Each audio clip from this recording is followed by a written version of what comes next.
de la traçabilité de nos idées. Alors aujourd'hui, un conseil légèrement plus original que d'habitude, en tout cas il me semble. D'habitude ça ne me dérange pas dans mes conseils généraux de prodiguer des conseils relativement répandus, bateaux, de bon sens, que vous avez probablement entendu ailleurs, mais sous un angle que j'espère enrichissant quand même, voilà, sinon ça n'aurait aucun intérêt. Aujourd'hui, en l'occurrence, celui que je vais dire aujourd'hui, celui que je vais prodiguer aujourd'hui, je l'ai pas tant entendu que ça, ou alors je l'ai jamais entendu, je sais pas, j'en ai pas le souvenir en tout cas, mais à titre personnel, en tant qu'enseignant, j'ai commencé à me focaliser dessus relativement récemment. Donc, voilà. La traçabilité des idées, qu'est-ce que j'entends par là?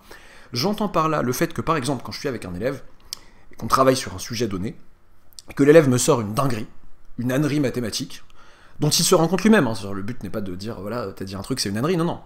L'élève me sort une bourde, il s'en rend compte rapidement, soit parce que je lui ai dit, soit parce qu'il s'en rend compte lui-même, et plutôt que de continuer, le réflexe de la plupart des élèves à ce moment-là, ça va être de vouloir continuer, de dire, ok, je viens de comprendre, j'ai vraiment honnêtement compris pourquoi c'était faux, voilà, tu m'as bien convaincu, alors je me suis auto-convaincu que c'était faux, moi tout seul, sans forcément parler d'un cadre d'enseignement, voilà, moi tout seul, je fais un exo, je pense à une énorme bourde, enfin je pense à un truc complètement farfelu, je vais l'écrire et je me dis, mais attends, c'est n'importe quoi, pour une raison, enfin, voilà pourquoi c'est n'importe quoi. Très bien, je vais passer à la suite.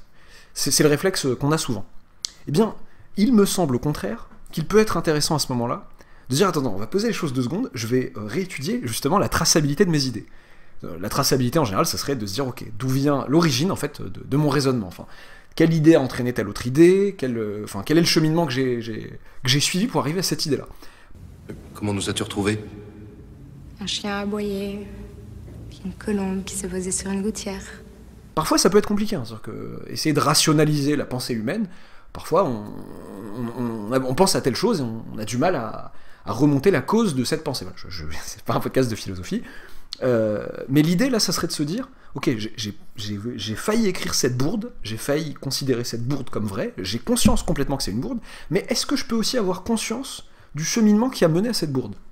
Est-ce que je peux essayer d'étudier la traçabilité des idées qui ont mené à cette bourde, pour essayer de voir si en amont, c'est pas une compréhension faussée du cours, ou d'un point du cours qui a donné lieu à ça, si ce n'est pas... Tout à l'heure, j'en parlais justement avec un ami dans le métro qui me disait, avec un élève qui s'était rendu compte en amont, enfin, pas forcément dans le même... Enfin, je sais pas si c'est dans le même cadre que ce conseil-là, mais en creusant que telle chose dite par un élève donné, c'était en fait un problème avec les opérations, avec la distribution, avec des histoires de distributivité, voilà, des trucs relativement simples, mais des lacunes que l'élève avait, qu'on a pu débusquer en essayant de voir d'où venait l'ânerie qui disait sur notamment des puissances, des trucs qui étaient un peu plus lointaines, on va dire, des notions, pardon, qui étaient un peu plus lointaines.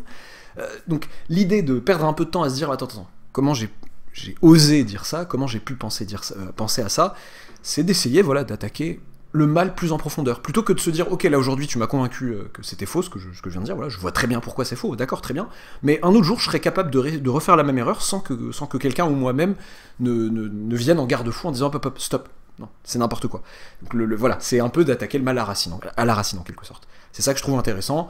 Le but non plus, voilà, à chaque fois que je donne des conseils, j'ai toujours peur, je me dis, ok, imaginons une application farfelue de ce conseil, un élève qui se dirait, d'où me vient cette idée fausse, réfléchissons, au bout d'1 heure, mais oui, mais c'est bien sûr, encore une affaire résolue par le détective Conan, et là la cloche sonne, et vous avez fait la question 1A du DES, non, c'est pas le but, bon.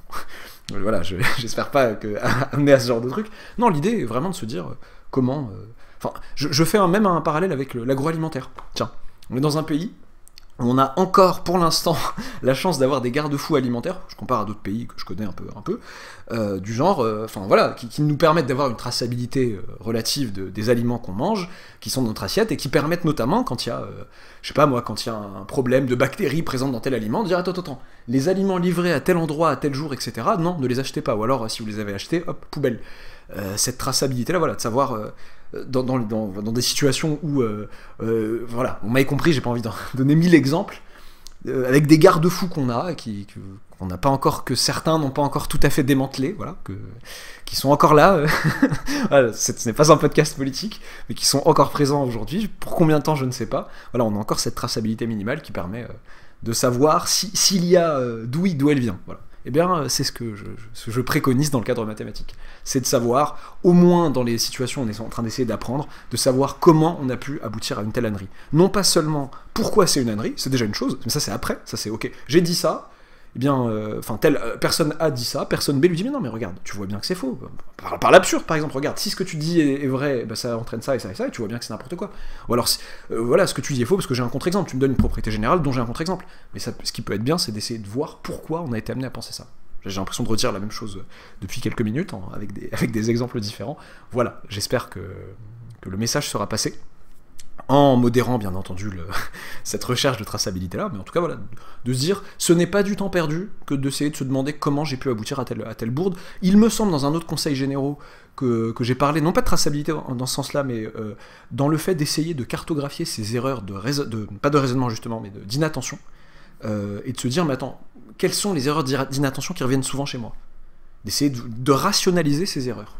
De rationaliser ces erreurs d'inattention en disant pas à chaque fois, j'ai pas mal d'élèves, comment je fais pour arrêter les erreurs d'inattention? Bon, bah, non, tu les arrêteras pas, enfin, de fait, mais tu peux essayer de lutter contre tes erreurs principales, et dès que tu es amené dans une situation donnée, dans un sujet, à être dans une zone de turbulence pour toi, ah tiens, attention, j'ai un tableau de variation, et moi souvent ce que je fais, c'est que quand j'ai le signe de f', j'ai les variations de f, après on me demande de calculer f de 5, très souvent, je prends f' de 5, parce que c'est la dernière expression que j'avais sur ma copie. Très fréquente erreur en terminale. Erreur très fréquente en terminale. Voilà, ce genre de truc. Cartographier ces erreurs. Dire, ok, moi je suis susceptible de faire telle erreur, je vais faire doublement attention. Bien, là c'est sur un autre volet. C'est, j'ai été capable de dire cette bourde, je suis vraiment conscient que c'est une bourde, on me l'a prouvé, j'en suis parfaitement conscient, je suis pénitent, mais comment j'ai abouti à cette bourde-là? Comment mon cerveau m'a mené à cette bourde-là?